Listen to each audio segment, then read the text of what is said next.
What's going on, guys? Back in the cage again today. Just gonna do kind of a fun video. Gonna kind of do two of the more sought after bats of the last year or so. The Arctic Flame Hype Fire and the Electric Unicorn Icon here. Obviously, guys, these are literally just repaints of the normal bat, so probably don't go and spend way more money than you need to on these bats, but yeah, they look cool. So get in here, take some swings with them, see which in drop 10 is better, the Arctic Flame or the Electric Unicorn.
What's going on, guys? Back in the office now. I don't know, probably like a day later after taking some swings with the Icon, the pink Icon, the Electric Unicorn, and the Arctic Flame Hype Fire. So didn't even bring them in here because this should be pretty good, pretty short and sweet.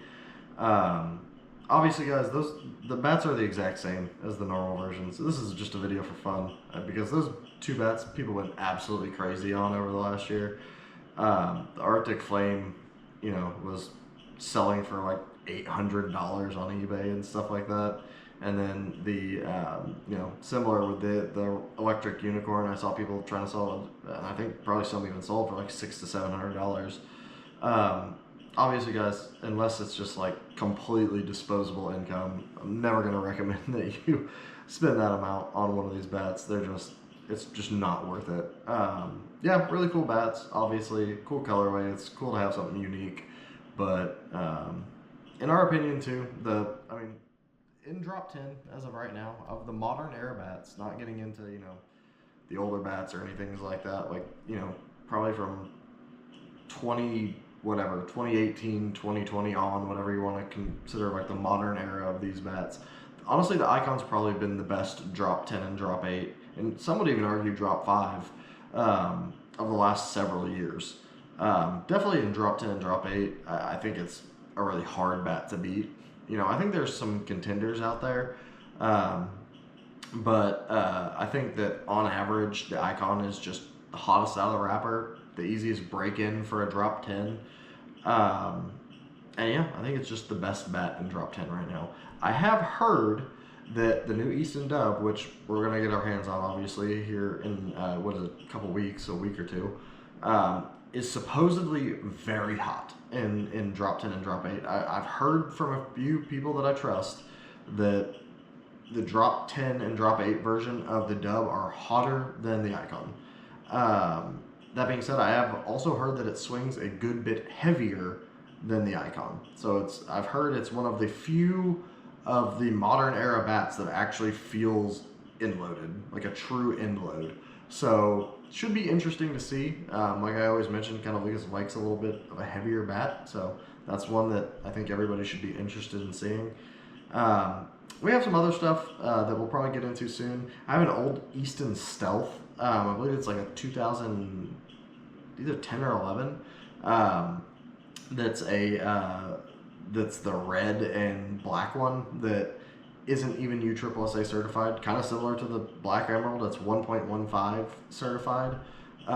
So once again, legal in some tournaments, not legal in others. But that bat is definitely an end-loaded bat. That bat swings like a drop 8, which is the difference kind of right in the Black Emerald versus some of those older bats that were really hot, is that a lot of those older bats swing like a drop 8. The Black Emerald swings like super light. So it should be interesting to see. Honestly, if the Black Emerald starts kind of gaining some traction, I could see it getting banned in like NCS and like, 2D and like all these other smaller organizers that allow it right now. I'm not sure if that bat should be legal. It probably needs some more testing. But all in all, guys, should be some interesting stuff coming up. Like I know it's not bat early season, so we don't got a ton of cool stuff coming out. But go ahead and like the video and subscribe if you like this stuff. We'll kind of keep trying to get some more stuff out there. Let me know if there's any specific bats you want to see. We'll try and get our hands on them. And as always, guys, have a good one.